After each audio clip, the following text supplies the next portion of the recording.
नमस्कार। यदि आप PHP की सुरक्षा के बारे में चिंतित हैं तो यह ट्यूटोरियल आपको MD5 फंक्शन के बारे में बताएगा।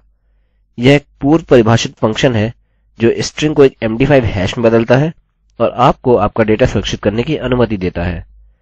MD5 हैश एक प्रकार के आवर्तन का इस्तेमाल करता है जिससे कि यह विकोड नहीं किया जा सकता, इसको केवल एन्क्रिप्ट किया जा सकता है। MD5 हैश को ढूंढने का केवल एक तरीका है कि स्ट्रिंग को भी MD5 हैश में बदल दें और इसकी तुलना एक स्ट्रिंग से करें जो कि पहले से ही हैश में बदली जा चुकी है। यदि आपको नहीं समझ आ रहा है कि मेरा मतलब क्या है तो मैं इस ट्यूटोरियल में यह बताऊंगा।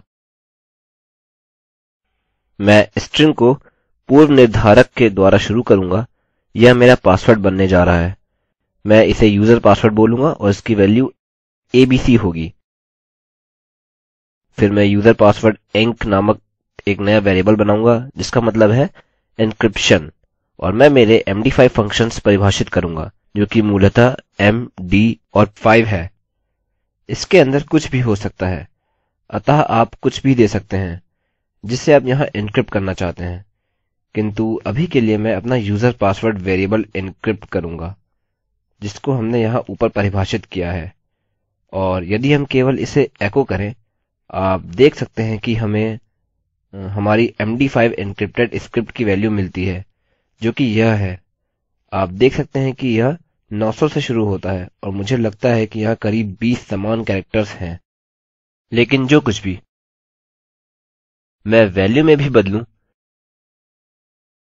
यह काफी कुछ उतनी ही लंबाई का रह रहा है। केवल एक चीज जो बदल रही है वह है कंटेंट। अतः हमने स्ट्रिंग को एन्क्रिप्ट कर लिया है जिसके द्वारा आप जो यहाँ हैश देख रहे हैं वो ABC है।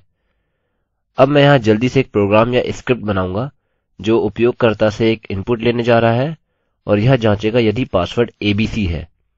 अब इसको परंपरागत रूप से करने का तरीका यह है कि अपने एन्क्रिप्शन को बाहर निकालें।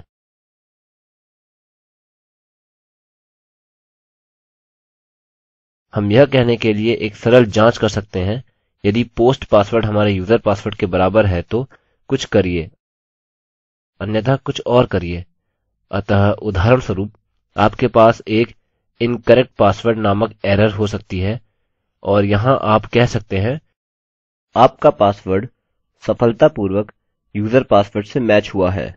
किंतु जब हम डेटा को महत्व देते हैं जो हमारे पास या तो पोस्ट वेरिएबल्स में होते हैं या डेटाबेस में रहते हैं, यह वैल्यू हो सकता है कि डेटाबेस में सूचित की गई हो और डेटाबेसेस दुर्भाग्य से टूट सकते हैं। अतः यदि एक डेटाबेस टूट सकता है तो आप चाहेंगे कि आपके यूजर्स के पासवर्ड एन्क्रिप्ट हों ताकि वो ढूंढने में काफी मुश्किल हो। स्पष्ट रूप से ABC ब्रेक करने के लिए सरल होगा जैसे बारी आती है, क्योंकि ABC एक कॉमन पासवर्ड है।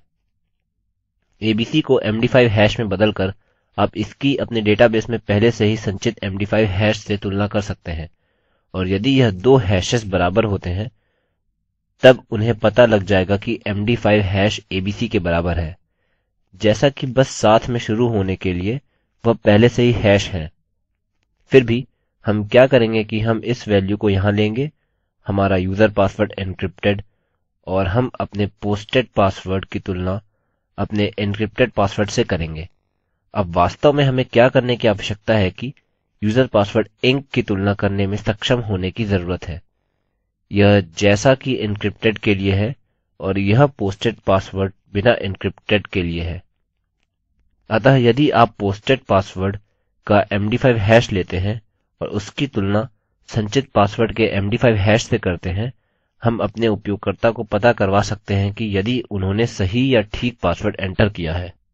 तो मैं बोलूँगा यदि पोस्टेड पासवर्ड का MD5 हैश संचित पासवर्ड के MD5 हैश के बराबर है, जो कि यहाँ है, यह वेरिएबल है जो हम यहाँ इस्तेमाल कर रहे हैं, फिर हम सही सूचना दर्शा सकते हैं या हम एक एरर सूचना दर्शा सकते हैं। और यदि ये बराबर होते हैं तब मैं कहूँगा इस स्क्रिप्ट को क्लियर करें और लिखूँगा करेक्ट, अन्यथा मैं बस स्क्रिप्ट को मिटा दूंगा और लिखूँगा इनकरेक्ट। इस समय हम इनकी तुलना नहीं कर सकते क्योंकि हमने कोई वेरिएबल्स नहीं डाले हैं। यहाँ नीचे मैं एक फॉर्म बनाऊंगा। मेथड भी पोस्ट होने जा रहा है क्योंकि हम यहाँ ऊपर पोस्ट तरीका इस्तेमाल कर रहे हैं और एक्शन मेरा पेज होने जा रहा है, अर्थात जिस पर अभी md5 डॉट php है। फिर मैं बस इसके दो एलिमेंट्स बनाऊंगा जो कि एक इनपुट टेक्स्ट बॉक्स है और मैं पासवर्ड का नाम दूंगा। केवल एक ही कारण है कि मैं इसका टाइप टेक्स्ट के रूप में इस्तेमाल कर रहा हूँ कि आप कंटेंट देख सकें, अन्यथा आप कैरेक्टर्स को खाली करने के लिए इसे पासवर्ड दे सकते हैं। अगला, मेरे पास एक इनपुट बॉक्स है और यह कहता है, चलिए अभी के लिए केवल लॉगिन कहते हैं क्योंकि यह एक md5 एन्क्रिप्शन के लिए एक प्रतीकात्मक उपयोग है जो कि एक लॉगिन स्क्रिप्ट होगी। जब मैं अपना पेज रिफ्रेश करता हूँ आप अभी इनकरेक्ट देख सकते हैं। ऐसा इसलिए क्योंकि हम अपना पोस्ट वेरिएबल नहीं जांच रहे हैं। यहाँ मैं केवल लिख सकता हूँ यदि पासवर्ड मौजूद है तब हम इस पूरे कोड को एको कर सकते हैं और हम इसको अधिक पठनीय के लिए इंडेंट कर सकते हैं। चलिए मैं इसे यहाँ वापस ले आता हूँ।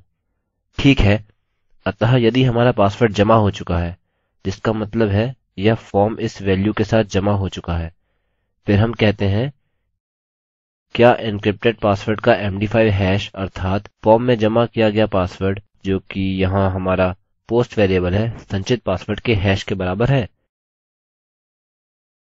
अतः हम यहाँ इस इफ स्टेटमेंट में एन्क्रिप्टेड डेटा के साथ काम कर रहे हैं। यदि यह बराबर होता है तो हम यह दर्शाएंगे, अन्यथा हम इनकरेक्ट दर्शाएंगे। अतः चलिए इसको पुनः रिफ्रेश करते हैं।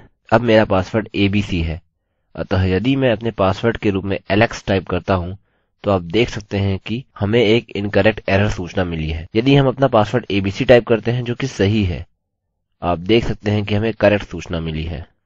केवल आपको कंटेंट की जानकारी देने के लिए मैं यह क्या कर सकता हूँ कि मैं लिख सकता हूँ echo और मैं लिख सकता हूँ compared। और चलिए अपना यूजर पासवर्ड लेते हैं, वास्तव में नहीं, चलिए अपना एन्क्रिप्टेड पासवर्ड लेते हैं। अतः यूजर पासवर्ड enc की तुलना करने के लिए मैं केवल उसमें और पोस्टेड पासवर्ड में आगे जोड़ दूंगा। हम इन सबको एन्क्रिप्टेड चाहते हैं।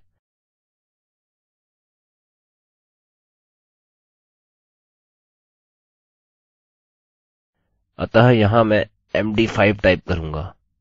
इसको करने का सर्वोत्तम तरीका यह है कि यहाँ ऊपर एक नया वेरिएबल बनाएं, कहिए md5, इसको कट करिए, अतः enc या सबमिटेड enc इसके बराबर होगा।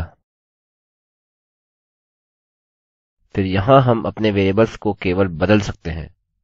अतः यह इसको थोड़ा अधिक धारा प्रवाह बनाता है। यह इसके कार्य को बेहतर या कुछ कम नहीं बनाता, किंतु यहाँ जब हम abc चुनते हैं और जब हम लॉगिन पर क्लिक करते हैं और हमें एक एरर मिलती है, चलिए वापस आते हैं और जांचते हैं। और ऐसा इसलिए क्योंकि हमें इनको कर्ली कोष्ठकों में रखने की आवश्यकता है, क्योंकि यहाँ हमें 2 लाइनों का कोड मिला है। चलिए वापस चलते हैं।